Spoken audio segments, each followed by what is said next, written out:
Mhm.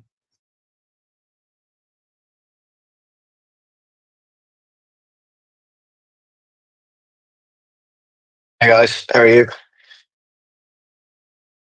Yeah, battling the flu this week, but I think starting to come out the other end of it.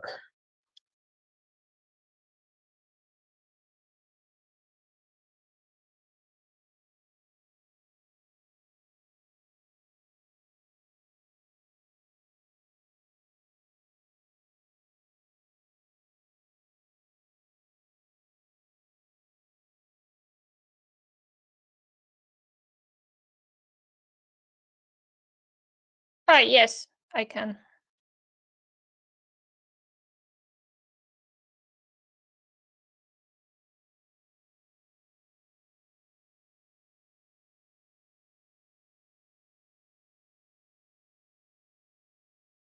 Yep, perfect. Just give me literally 30 seconds. In the meantime, I don't know, speak amongst yourselves, but I'll get this started in a second. Yeah, sure.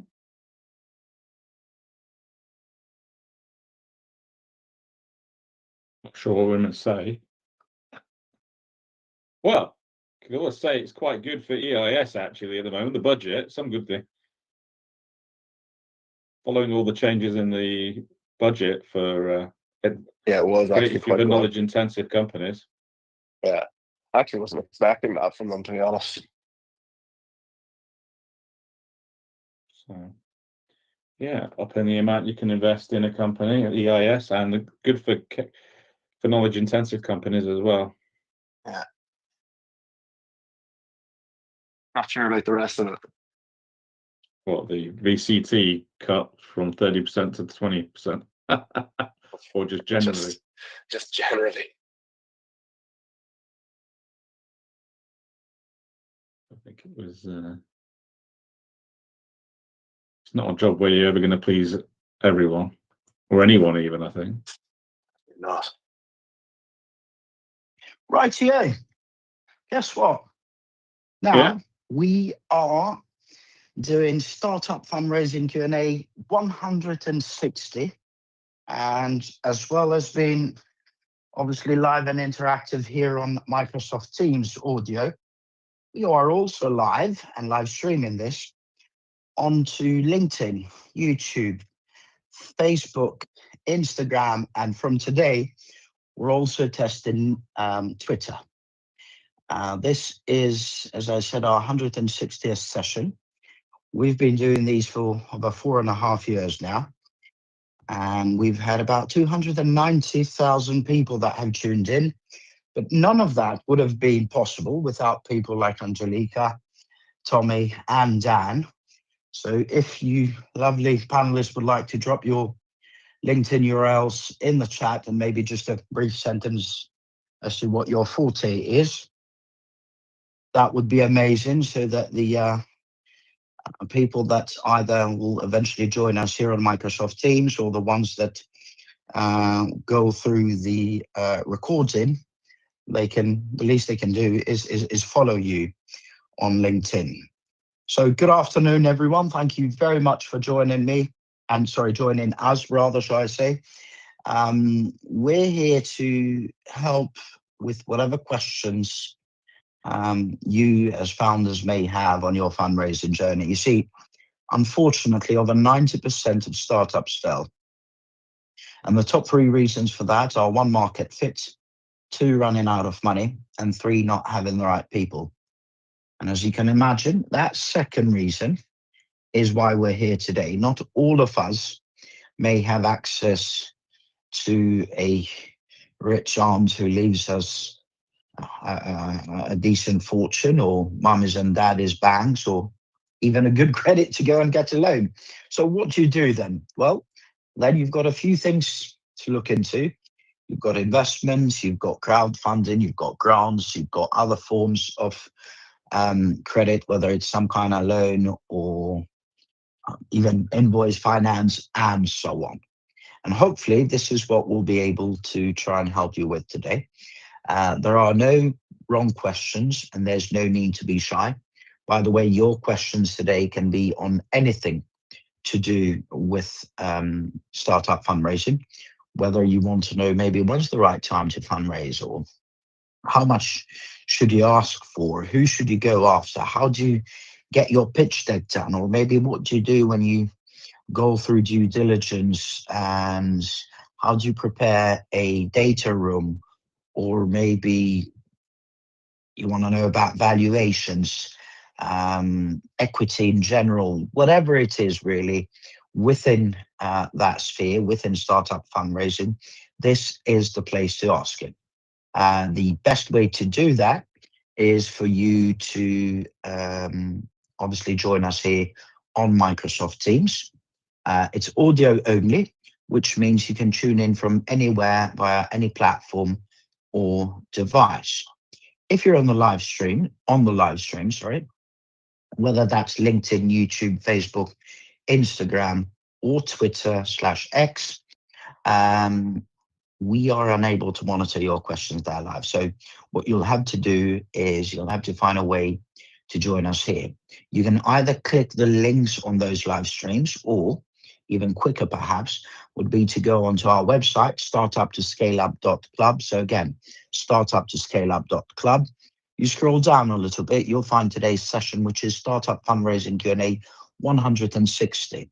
You click join, it's a quick registration on Luma, and there you'll find today's link, which is Startup Fundraising Q&A 160. You join us here on Microsoft Teams audio. You then drop your question in the chat. We give you the mic, you introduce yourself, and then fire away with your question. Now, I did say there are no wrong questions, and there's no need to be shy about it because it's a learning curve for us all. However, if your questions are not on fundraising, please save them for the other conversations we run. We do 6 regular events. Mondays, it's talent. Tuesdays, product and tech. Wednesdays, it's growth. Thursdays, it's fundraising, as you can see today. Second Friday of each month, it's UK startup law. And third Friday of each month, it's UK startup finances. They're all from 12 to 1 p.m. UK time. They're all available on our site, startuptoscaleup.club. Again, it's startuptoscaleup.club. And once you're there, you can then pick and choose whichever you want to register for. And that's pretty much it. Now, the way today's going to go is we'll have some introductions. Then I'll be asking my amazing panelists for their do and don'ts when it comes to early stage fundraising. And then we'll open it for questions. Now, there is no point, again, let me remind you, there is no point in sending questions via those live streams on LinkedIn, YouTube, Facebook, Instagram, or Twitter, because I can't monitor them live. So your best bet, if you do want to ask them anything, is to join us here interactively. And guess what? 1, the conversations will be better and more fun. And 2, I guarantee you'll get better answers. So chop, hurry up and join us here on Microsoft Teams. Now, without further ado, my name's Anton Call. I'm an Albanian in London working with startups so they get investment. I embed within their teams and help them hire and keep the right people. I also do some growth advisory work with a few other startups and accelerators. And I help some angels and family offices with their due diligence and their assessment. We'll go to the lady of the house, Angelica first, then Dan, and then Tommy, please. Good afternoon, everyone. My name is Angelica. I'm Chief Operating Officer at SFC Capital. We are the most active and probably the biggest SCIS and EIS fund in the UK. We invested in over 500 companies, probably getting closer to 600 in the last 12 years or so. In terms of do's and don'ts, I have 2 don'ts when approaching investors for the first time. Don't message them and ask to call you to discuss your idea. That doesn't work this way and you will be probably ignored. Similarly, don't mass email investors and particularly don't be generic when approaching. Typically, institutional or professional investors, they have their ways how to receive and consider opportunities. So it's best, and that's a do, do research how they want to receive your business proposal, and follow that. That's always the best way.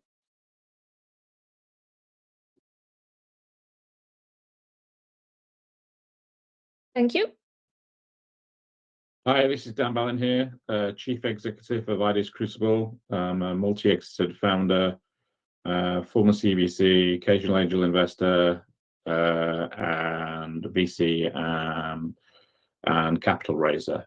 To all the scale-ups out there who've already done a raise and are doing a follow-up raise, congratulations for your perseverance and tenacity and managing to convince some people that you've got a great product and spending time with your team building that up. To all the new startups out there, it's a hard lot of work. It's a new journey. It's exciting. It can be fun. Hopefully, take your advice and keep at it. My big do's and do's are always at any stage of a raise is do make sure you're planned, you're prepared, you're ready, you have everything ready that an investor might ask you for at the end of the day, or a DD or VC. And my big don't is don't be defensive or ignore what the investors say. You'll get different kinds of feedback, but take it on board, collate it, try and build from it and improve.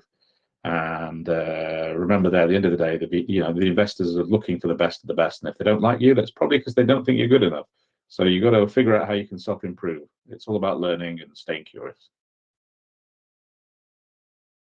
Hi everyone, my name's Tommy Breen and I'm a senior advisor at the growth stage. So we do capital raising for scale-up businesses.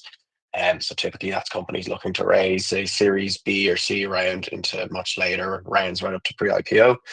And outside of that, I'm also a mentor at Founder Institute, so work a lot with early stage founders from the very beginning of their ideas. I would say my big do is one that's definitely become more prominent over the last year or so is, whenever you're preparing to go out to investors, making sure you've a clear, go-to-market strategy and can demonstrate what your plan is. We've seen a lot over the last year or so with the proliferation of no-code tools and vibe coding, that it's very easy to just copy ideas. So if you see something online, you know how to use Replit or one of those coding agents, you can literally just copy someone's software and idea and build a product in a day to compete. So software, in most cases is not really a moat anymore. And so what investors are always look for, but it's definitely, I would say, more in their eye now is, your go-to-market strategy. What's your plan to actually get your product into your customers' hands, and what's your right to win over the competitors out there? So what's setting you apart? So whether that's, your background in an industry and you've connections, or someone else in your team does, or, you've got potential to sign partnerships or distribution agreements, anything like that. But, it's not enough to just say, here's the problem, here's our solution, this is the potential size of the market. You've got to show, what's your actual plan to go out and, sell your product. So that's super important. The don't, I would say, there's a couple of good ones already, but I would say just whenever you're going out to investors, make sure you're going out to the right ones, so you're not wasting your time or investors' time. If you've got, a health tech idea, there's no point in reaching out to a fintech fund who are never going to invest in you. They'll just ignore you and you'll waste your time. So make sure you're going out to investors that actually invest in the sector you're building in, and personalize the approach. So you can say, hey, I know you invest in health tech, and I see you did one of these two deals, and I think, we align nicely along that, would love to speak. So making sure you're going for the right investors and personalizing the approach.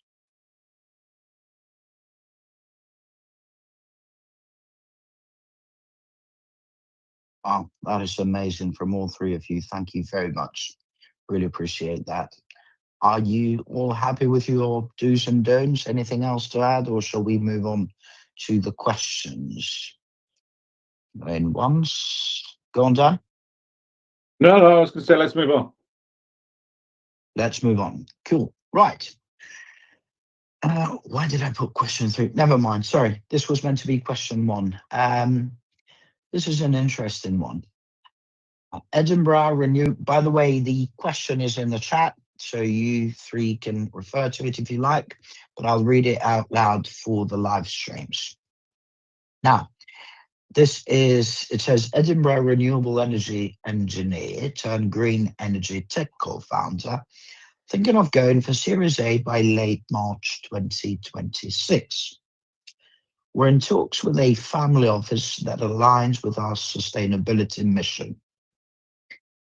How do I assess whether this family office is a good fit in terms of strategic alignment and investment terms? And what questions should I ask to ensure they'll be a supportive partner in the long term? P.S. My co-founder and an advisor we had a call with them about a year ago. Afterwards, they emailed us with a automated / template rejection / refusal. Now, a new starter there reached out to us who doesn't seem to know we had been rejected by them.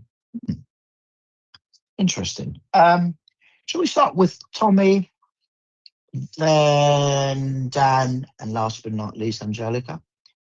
What would you do here? So I would say, to start off with, and you're in a good position. At least you have a family office that aligns with your mission and wants to invest. But it is important, and it's trickier family offices with VCs. If you ask this question, the answer is go on their website, look at their portfolio, and ask them to connect you to a few of the founders they've invested in other companies and have a conversation with them.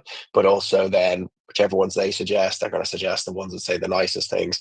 Make sure you've one or two others and say, I'd also like to speak to these, and try and ask to speak to ones where they haven't necessarily scaled the way it would work.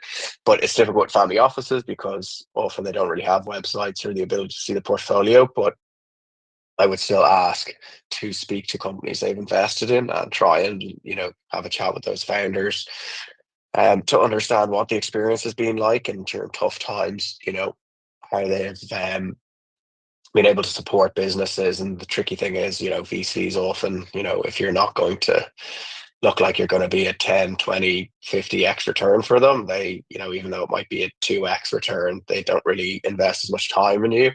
Family offices, maybe it's a little different just because they might invest in less companies. So you just sort of figure out, how many companies they invest in and try and speak to a few of the founders from those businesses. But I would say in the PS that you've added as well, the fact that, they rejected you with a template rejection, that's not uncommon. I wouldn't worry about that. But the fact somebody new there has started and reached out to you, they're obviously interested, and that's a good sign. So whilst maybe they originally didn't like the idea, or maybe they didn't have the right people in the team to understand your project, now they do, and somebody's proactively interested, that is a good sign, rather than you haven't gone to them. So I would say that is a positive, because you clearly got somebody already in there that's backing this idea to the investment committee. So I think that's a positive. Excuse me. Yeah. So Dan here, on the last point regarding the approach before, I mean, don't worry about that. A lot can happen in a year. You've probably improved as a business, or your focus has maybe changed, or you pivoted. Equally, the fund may well have changed, and perspective they've got new investment focused. I wouldn't go digging through the past on that. To be honest, I would just focus if they're interested in you now and you're interested in them. That's all that really matters at the end of the day.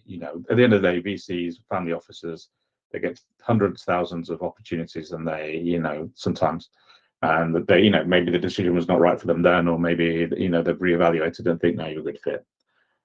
In terms of the main body of the question, which is how to assess whether the family office is a good fit, I would, have a frank conversation, ask them what kind of things they like to invest in, what their focus is, have a look at some of their existing portfolios. Some family offices are interested in being more in kind of, looking with a view for a management buyout or being involved at some point. You might want to understand what their kind of good way to think about it is, to look at some of their portfolios and see how they've exited, or maybe they've been kept on as a going concern, whether they've IPO'd. See what they bring to the table, like you would do with any investor beyond the cash.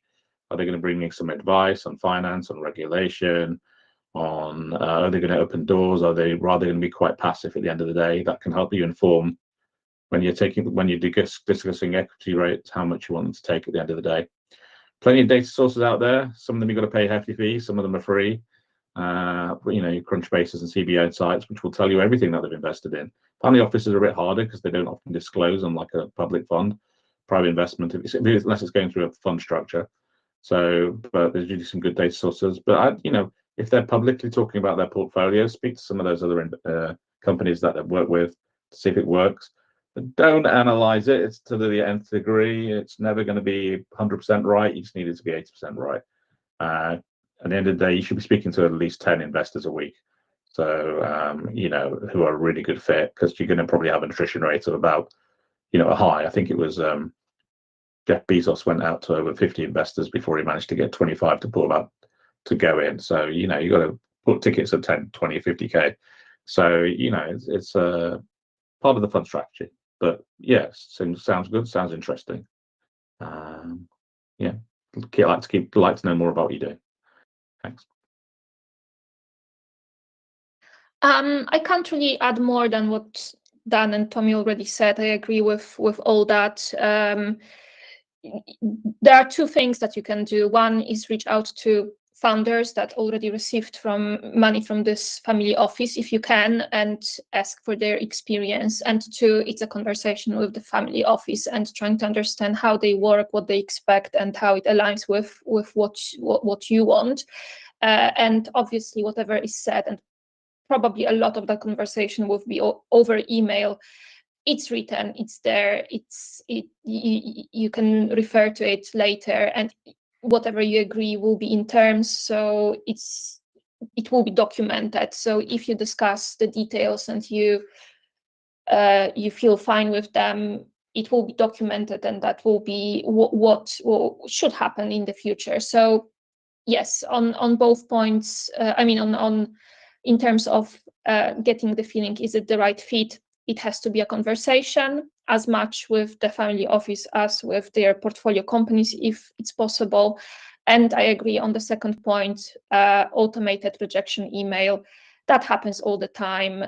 Investors tend to have some sort of automated management systems that clean up their database. That might have happened here. Nothing to worry about. As Tommy and Dan said, if they are interested now, that's what matters. Thank you. Oh, that is amazing. Thank you very much. Really appreciate that. Okay, we'll now go on to another question, but maybe a good time, because I see a few people that have just joined, so a good time to reset and reintroduce the conversation.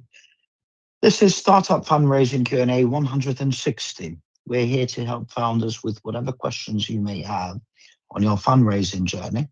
There are no wrong questions, and there's no need to be shy. It is, after all, a learning curve for us all. Your questions today can be on anything to do with fundraising. So let's say how to reach out to investors, pitch decks, data rooms, valuations, equity, due diligence, grants, angel investors, venture capital, corporate venture capital, crowdfunding, and all that jazz. Please don't be shy. If you are on the live streams, be aware that we are unable to monitor your questions, unfortunately. So you'll have to join us here on Microsoft Teams, which is audio only, by the way, and it means that you can join from anywhere via any platform or device. Probably the quickest way to do it is to go to our website, startuptoscaleup.club. Scroll down a little bit, you'll find today's session, which is Startup Fundraising Q&A 160. Click join, it's a quick registration on Luma. There you'll find today's link, and through that, you'll then be able to tune here. Once you're here, all you have to do is drop your question in the chat. We'll give you a mic. You'll introduce yourself and then fire away with your question. If your questions are not on fundraising, then save them for the other events we run, please. Monday's talent, Tuesday's product and tech, Wednesday's growth, Thursday's fundraising. Second Friday of each month is UK startup law, and third Friday of each month is UK startup finances. And of course, they're all from 12 to 1 p.m. UK time. By the way, when you're on our site, you may also want to join our WhatsApp community. We've got some amazing groups of founders, operators, investors, and of course, our amazing panelists. And now, without further ado, let's move on to the second question. This is from a marketplace startup founder who's moving to London. They're at seed stage. She says, we're preparing for a demo day hosted by our accelerator. Beyond the basic pitch, what are the key elements investors want to see that prove market fit and growth potential? Also, how do we best leverage demo day exposure to secure meetings with VCs and angels? Maybe we can start with Dan, then we go on to Angelica, and then to Tommy, please. What would you do here? Yeah, so Dan here. So product market fit is probably one of the #1 places where actually a lot of early stage pre-seed startups tend to fail at, in my view. Once they've got the team right, then the sort of PMF is kind of key. And I think the likes of Angelica and Tommy probably see a lot of startups that really haven't done this at the end of the day. This is at the end of the day demonstrating to yourselves when you're building the business case, as well as demonstrating to investors that you have a strong demand for a market need out there at the end of the day. So you want to be demonstrating, and you should be doing this yourself, that you've got a high customer demand. This is something that users are actively going to seek and produce. They're going to something they're going to be loyal to. There's a willingness to pay. You're going to obviously have a great, obviously, organic growth as well as inorganic growth. And at the end of the day, this all comes down to designing anything, whether it be a startup or a scale up or a corporate product. This comes down to listening to these customers that you're going to speak to. Who are your customers and what are they doing at the end of the day? So to me, you want to make sure you clearly have demonstrated that you understand your target market. You define them by their demographic, their pain points, what they look like. You really figured out who is those ideal customers. You've validated that there's an interest in that. You've sent out surveys. You've knocked on doors. You've walked the streets. You've actually gone out there saying this is something that really fills a gap that no one else is doing there, and it's differentiated from anything else out there at the end of the day. So evidence is always key to this to me at the end of the day. Obviously, willingness to pay is always a tricky one to do, but this is the one way you say to when you're going out to them, you've said to them, how would you like to pay? One-off fees, monthly, subscription, advertising, which is your favorite at the end of the day? I mean, sometimes early in pre-seed with incubators, I'm involved with a few incubators and accelerators as well, having had spun out from one. But by this time, you've probably got an MVP, which is a working prototype, hopefully, or at least something like a wireframes or something. So putting that in front of people and then getting the oohs and ahs and testimonials and those ambassadorial comments, maybe throwing something on the website as a proof of comments and talking about the hit rates that you're getting on there, see what, so you can get some idea. That's kind of important. Any feedback, qualitative or quantitative, from people saying this is something I need, whether it be a corporate client or whatever, saying this would solve us, is always going to help at the end of the day. To your second point, I'm constantly gone on a bit here more than I expected to, but it's something I'm quite passionate about. Demo days. Somehow I'm involved with more incubators and accelerators in my life that I care to say. Too many startups these days think that the demo day is the end when it's the beginning. When you're having your demo day, make sure you've got the next 2 weeks cleared in the city that you're having your demo day, and you've got slots available and a room available and calls available. So you meet people, because at the end of the day, demo day is like usually 5-minute pitch. You meet them, you have a coffee, you share a drink, and you say, let's book in now. We'll speak to tomorrow, Monday, Tuesday, and have that initial call and send them the day, literally the day after. You should be, all the people you contacted, you should be sending them the data room with a full data room validation at the end of the day, setting up their meetings, following up with them. I'd get meetings in the diary on the night of the demo day for those that are really interested. Literally block out your diary. Everything's follow up. Initial meeting, half an hour, then probably another one a few weeks later. Close it all out. Make sure this is in the diary such that this is fed into it. So come January, they want to close off their SEIS if you're a UK company. And and go out to those ones. Marketplaces, by the way, there's some really good VC SEIS funds who focus within just a marketplace. You can probably get a shortlist even with a Gemini or ChatGPT. Go out to those ones that are dealing with market spaces. So best of luck. Looking forward to it. Thank you very much, Angelica. Hi. Yes, so really to attract investors, you should prove that you have experience in the field with your company. So it's not all just research and deck and talking. You really reached out to customers, or as we call it, third-party validators. So someone who is not directly involved with your company, not a mentor, not a team member, but someone who externally looked at your product, at what you do, and provided some sort of feedback. Ideally, the best feedback is when they buy your product, the revenue. Obviously, not every startup at every stage will be at this point. Some might be. And the more you have that commercial traction, that validation, the better it is. So show those investors that are listening to you at the demo day how much you have achieved in the field.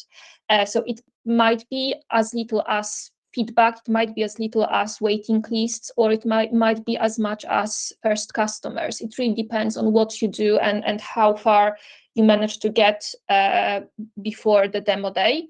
But this is really about showing that third-party validation, independent feedback, how potential customers react, and the more commercial traction, the better.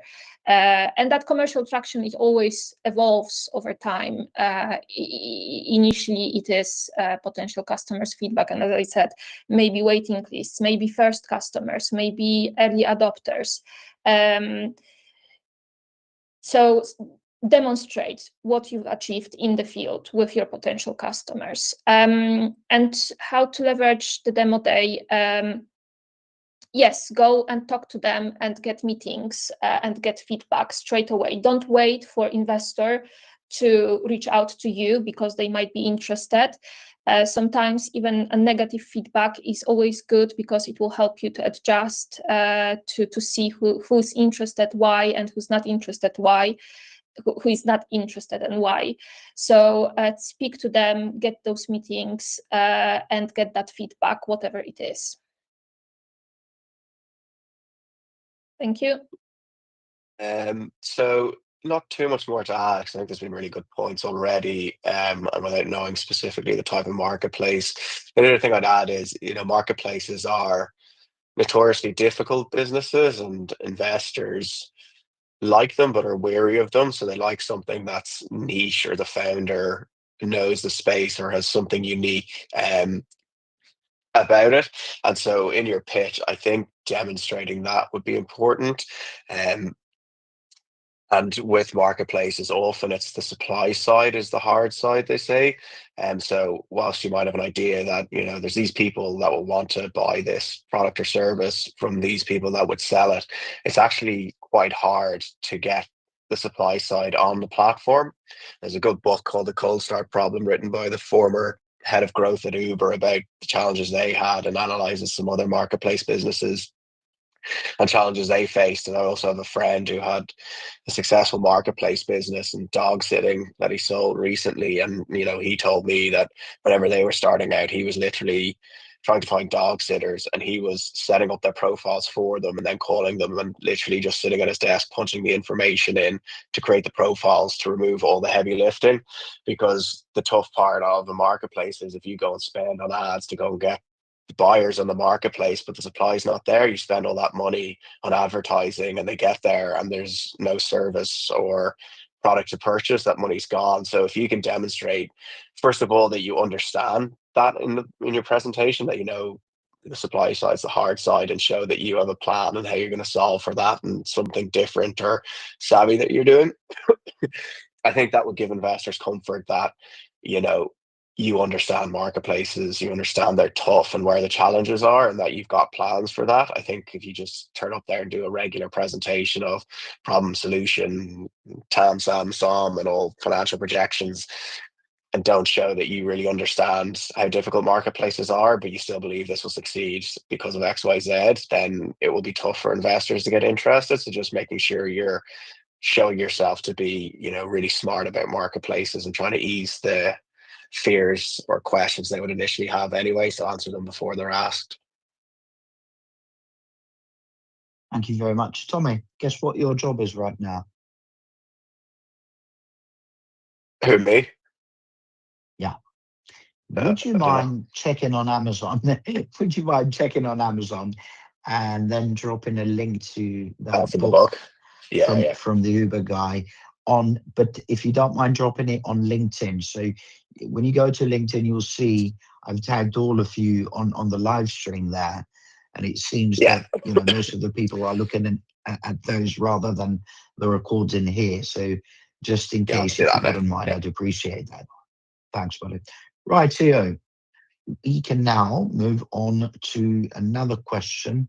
Again, just a reminder, if you're on the live streams and you are wondering, how can I pick the brains of these amazing individuals that are here on this call? Unfortunately, it doesn't matter how many comments you make or messages you send me or emails, or as I've just noticed, messages on bleeding Instagram. I mean, we are thankful that you're watching and you're following us, but unfortunately, we can't monitor those questions. So if you do have any questions in terms of your fundraising journey, if you want to know maybe how to go about doing certain things within fundraising, this is the place to be. But you'll need to move on to our call here on Microsoft Teams. It's audio only, which means you can tune in from anywhere via any platform or device. Simply go to our website, startuptoscaleup.club. Again, startuptoscaleup.club. You scroll down a little bit, you'll find today's session, Startup Fundraising Q&A 160. It's you click join. It's a quick registration on Luma, and there you'll find today's link.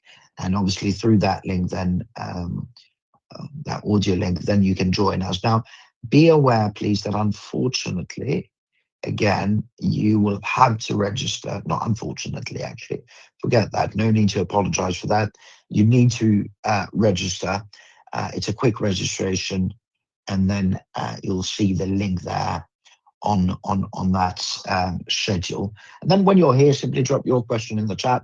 We'll give you the mic and you can fire away. Now, I've posted another question in the chat that the panelists can read, but I'll read it out loud for the live stream. So this is a fintech for financial literacy in schools. They're based in Leeds, seed stage. Their current situation is that they're seeking funding from education-focused angel syndicates, that they're facing governance challenges with investors that are new to the sector.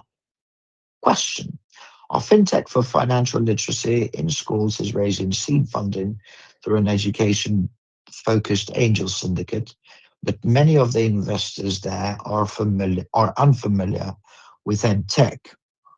How can we establish effective governance terms that empower founder decision-making without limiting educational partnerships? Jesus, okay. Would appointing an experienced sector advisor satisfy the syndicate whilst preserving founder control? Why do I have a feeling that here isn't so much about the angels or whichever committee they have that does this, being worried about governance rather than them being worried that you don't actually know the education world? All right, let's start with Angelica, please. Then we'll go on to Tom, and not least Dan. What's your thoughts on this? Understanding this, how that coming across? Interesting. I think this is a mix of different issues here, because governance is not really, at least from my experience, corporate governance that we do try to establish in early stage companies is not really related to the knowledge of the sector. The knowledge of the sector that an investor might have or might not have is more related to their appetite to invest in something that they might or might not understand very well. Governance is really about how you go about communication, about reporting, about setting the right structures, about having the right people in the right places, so everything works as it should and nothing is missed. And it is related to control to some extent, but I really wouldn't worry too much about that if you have the right type of investor. So maybe the fear here is that investors want to be able to influence the decision, and you are afraid that they will be making wrong advice, they will give wrong advice because they don't understand the market. I guess that might be the case. But then do you have the right type of investor? You're really an edtech, not fintech. That is my feeling, that this is an edtech company in financial space. I think it's great as a space, financial education for particularly pupils and students, people that are very young. This is something that is needed. I don't know how you can monetize it easily, but I know a very successful company that is called Shoutout UK that is in schools and has very good partnerships. That might be someone to reach out to, because they were very successful with political education among the same demographic, and they did very well. So to answer your question, investors want you to succeed. And it's always a conversation to take the right decisions. And if you having an advisor, that might be a plus, but don't take an advisor just to satisfy an investor. Take an advisor that can actually help business. In the end of the day, investors, they are not about control. They are about success, financial success and return. So in my experience, professional investors who invested in the past, they will not be there to be a trouble for the business. They are there to ensure that the right decisions are taken, and if they are justified, if they make sense, an investor that wants your success will not be a problem. And those terms, well, typically governance, as I said, is about the right structure, having a board, making sure that that board it can advise rather than force anything. And investors typically they can ensure that you put that in place and it works because it worked in the past. So I think that there are a lot of fears that probably will not materialize if you are working with proper investors, not someone who is just starting. And it sounds like, yeah, you are dealing with professional investors, not first timers. Sorry if I couldn't answer correctly that question, but I think there's a little bit of guessing of what exactly the question is. Absolutely agree with that. And to be honest with you, especially when they're not here, and I get it, you may have plenty of reasons for not being able to get here or ask that question live. But when you're not here, there aren't, just like there isn't a right or wrong question, there isn't a right or wrong answer either. Well, in general, there isn't a right or wrong answer either, so don't worry about that, Angelica. Can't remember now. Did we say Tommy and then Dan, or either of you gentlemen? Yeah, so I think Angelica's had a good go given the ambiguity of the question. I don't have a whole lot more to add. Like, I'm wondering, is it just that the syndicate maybe sees this more like a fintech and they don't normally do that? So is that what they don't understand? And if, you know, maybe they, like as Angelica said, maybe they don't fully trust your background or knowledge of it to get comfortable. So like potentially, getting an advisor would be helpful, but I'm just not sure that's really the way you want to go, because to satisfy them that way, you'd probably need to have somebody that they'd be comfortable with. That may not be the person you want as your advisor. So I think, to be honest, like if they can't get comfortable with the idea and you as a founder, it's maybe just not a good fit, as I think Dan has said in the comments anyway. But the question is kind of difficult to interpret, so I can't really add a whole lot more, unfortunately. Yes, Dan. Yeah, not sure I have too much to add. I mean, obviously, it kind of depends on the type of financial literacy company you are. the some which are closer to the education side and the some that are closer to the fintech side. For instance, I'm working with might come across them, Beanie and Beanie Plus, who like you've got one which is a reward box for kids to learn the value of doing chores and stuff, and another one with, and then the other product, the business they've got is one which is like an kind of Go Henry neobank, a bank for kids to encourage support. So, but then you've got some which are just providing training effectively on how to do it. Kids learn very early on about financial literacy if they're given the opportunity.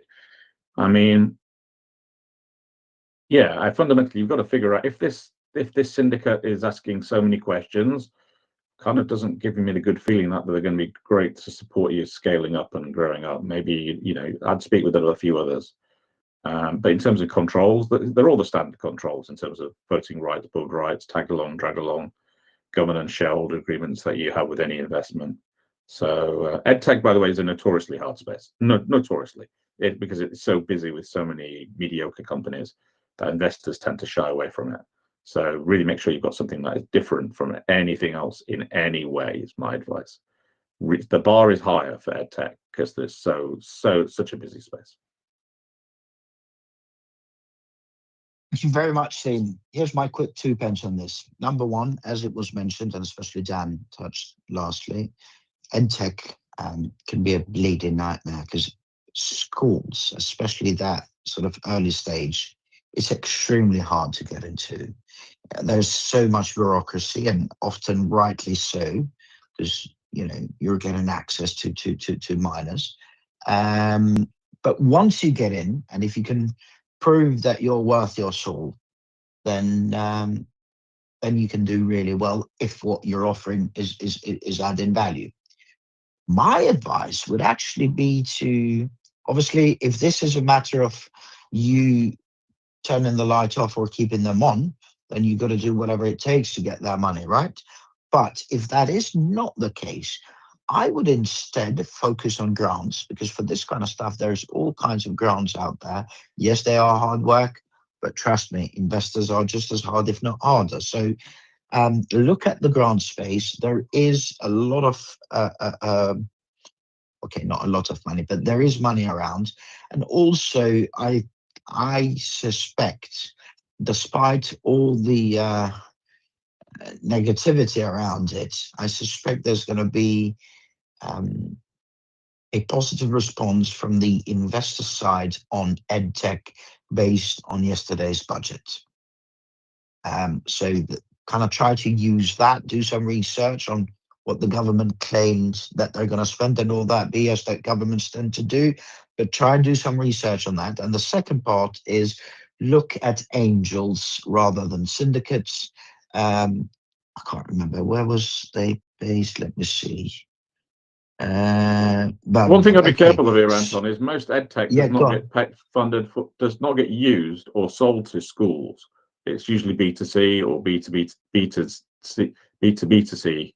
So yeah, probably, just something I to bear think in you mind. might be right. You might be right. I'm just looking at that answer, and to me, it sounded like that's what they were kind of looking at, and I would kind of looking at the sort of go-to-market strategy. I would think you could kind of cause some decent damage by partnering with schools. So that's what I had in mind. But yes, it could be the other side as well that you mentioned. Personally, I would look at finding some angels who recently exited in similar businesses and just go out to them. And two, look at the grants landscape and even local authorities. There's a lot of funding out there that local authorities have. Now, I have my reservations about how most of that is done, but that's a different conversation.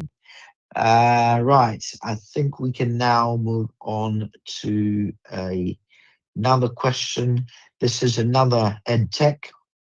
So, pre-seed EdTech founder near Birmingham. Oh, the other one was in Leeds. Sorry, I'm messing it all up, getting all mixed up. So, pre-seed EdTech founder near Birmingham, teacher turned entrepreneur. Our pitch is resonating well with investors, but we've been asked to set up a data room for due diligence. What are the most common mistakes founders make when preparing data rooms, and how can I avoid overwhelming investors whilst ensuring we provide all necessary information? Right, let's start with mistakes. Let's try and think of mistakes, please, team. So if we can think of between 1 to 3 each, that would be brilliant. Let's try and be concise and quick at the same time if we can. So I think we can start with Dan, then Tommy, and last but not least, Angelica.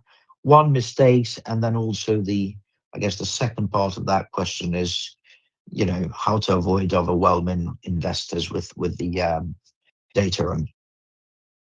So, first of all, data rooms to me are almost now a de facto requirement, like a pitch deck is at the end of the day. So I suggest you do that before you go out to your investor at the end of the day.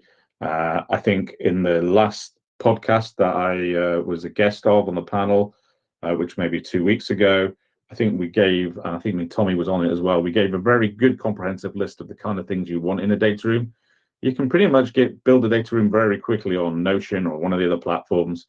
They can be visually very exciting. They allow you to have a drop-down menu of things which are really, with testimonials and pitch decks and summaries. So people can go there and just pick and choose the relevance at the end of the day. So they can just get a teaser. Well, that's interesting. Click on the next thing, pitch deck, competitive analysis. Click on this one. Click on this one.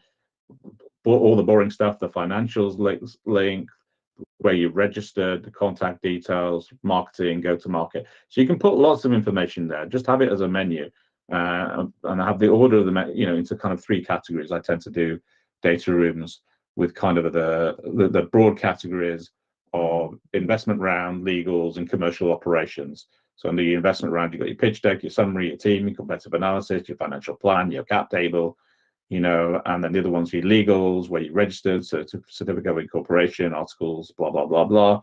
And then the ones, your kind of commercials, where you can maybe allude to commercial agreements. If you're going into detailed DD, you might want 2 NDA, you might want a data room which is public and one which is under NDA, where you can actually have got commercial contracts and stuff which is sensitive and to some of the people you're working with at the end of the day. Good data rooms, by the way, include videos, product demos, and everything, by the way. So don't be too worried about overwhelming them. If you're presenting it as a good data room with a top level, like a web page, with a good set of links, they can then cherry pick what's relevant to them and what's their cup of tea, is my advice.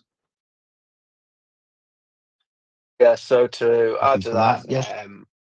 I would say to just make sure it's really easy for anyone to go into the data room and know what they're looking at. I think, mistake founders often make is they're obviously in the weeds in this stuff, and they put the things into the data room and they assume anyone looking at it will be able to understand what they're looking at in terms of how docs and different things are being titled. So make sure that you order them in a way that is, makes sense. So maybe it's financial statements together, then product demos and other things together. So laying it out and making sure each file is titled very explicitly, so you know exactly what's in there. And I see data rooms sometimes where they have a summary doc, or actually if it's a Notion, they can just have a summary at the top, but a summary doc, or in each file when you open it, there's a summary at the start, just not too long because that's painful, but just explaining exactly what it is. And then, if you're doing product demos, making sure there is some description of what there is. Maybe there's like a voiceover if you're watching a video of the product demo. So just making it really, really easy for people to digest and understand. And this is the kind of stuff where, ChatGPT or Claude are, very good at, because you can just ask the question is like, how should I order the data room? How should I title all these things I'm going to put in there? Should I do a summary doc? What should be in the summary doc? And just, get that to write it for you, but just making it really easy if somebody's in there. Because the thing that's difficult or annoying for investors is if you go in and things are a bit all over the place, not ordered, they're not clearly titled, or you don't know exactly what you're looking at when you go in there, or a spreadsheet's a bit all over the place, like trying to do it. And I worked in VC before and I've had to do it and literally spent hours going through one particular one where the financial models, I said, this was just all over the place. It was very, very difficult, and immediately have a sour taste. So make things as easy as possible for investors. Hi. From my experience, and we work slightly differently, so we don't request a general data room that you might set up. We actually provide instructions how we want the details to be delivered to us and what exactly we want. And from my experience, the mistake that entrepreneurs make is just skipping some of the items that we request, and it's going back and forth asking, can you please provide that because we are missing it. So to be honest, I don't know why it happens, but it does happen that not everything that we want is provided. So if it's organized, the amount of details is not a problem, as my colleague said here. Just organize it properly and we'll be fine. And provide what investor wants, what they want to see, how they analyze a company. If they ask you for something specific, make sure it's there.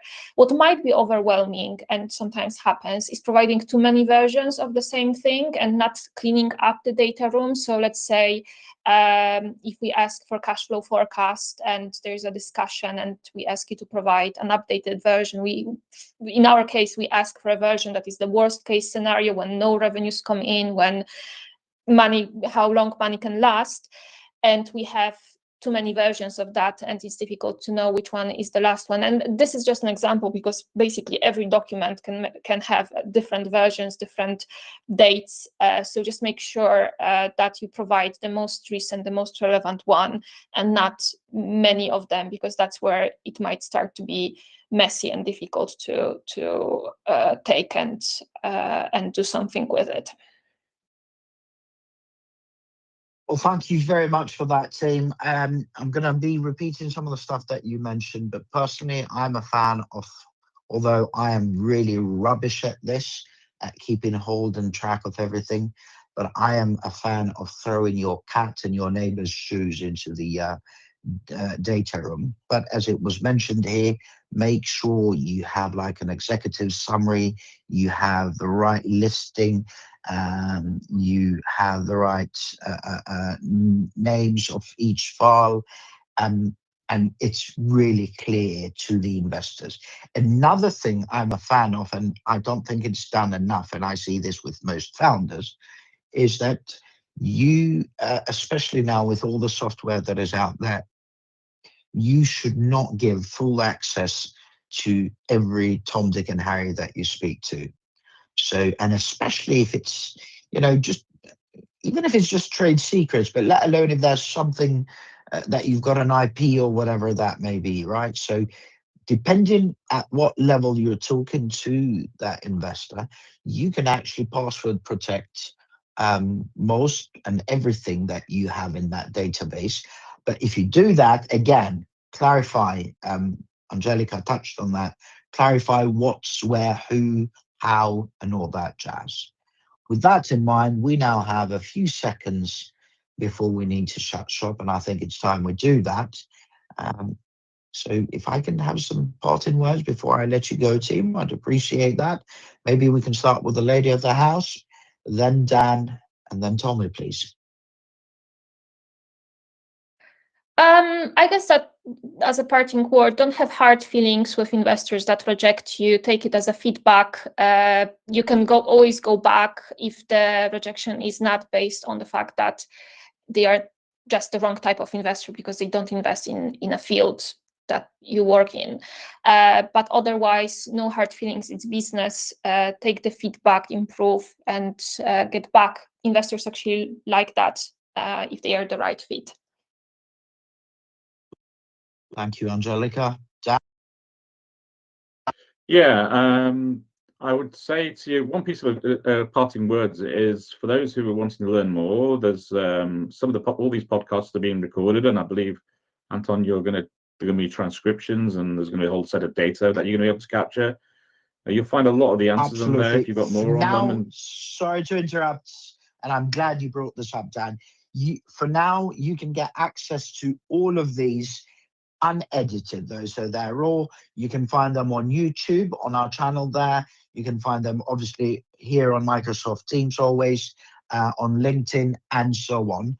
But soon, Dan, you're right, we are now working in editing them and then publishing them as podcasts. So all the fluff and all the rubbish that I tend to talk about in these sessions will be gone. Only the good stuff from our panelists. Go ahead, Dan. Sorry. Yeah, so I'm just going to say, keep learning, spend some times with your peers who are better than you or have been there, where you can learn from them at the end of the day. Spend time who've been there and been a success. Find yourself some great mentors. And by mentors, people that have raised and sold and run the business, not someone who's taken a coaching course at the night school. All right. Best of luck to everyone. Thank you very much. And last but not least, Mr. Breen. Yeah, the only thing I would just add, thanks for the questions that came in, but, the last point I made there in the data room about, when you're in the weeds of things, you may post stuff and give it titles that you think is clear, but to somebody on the outside without the information, it's not clear. And I think we see that sometimes with the ambiguity in questions. And if people aren't here, I know it might be difficult, but if you're not here in person, we can't actually necessarily fully understand a question you think is being descriptive, and we can also give you much better and more tailored feedback if you're here. So I would encourage people, if they can, to join in person to ask questions, so we can actually help you better. Thank you very much. That really makes sense.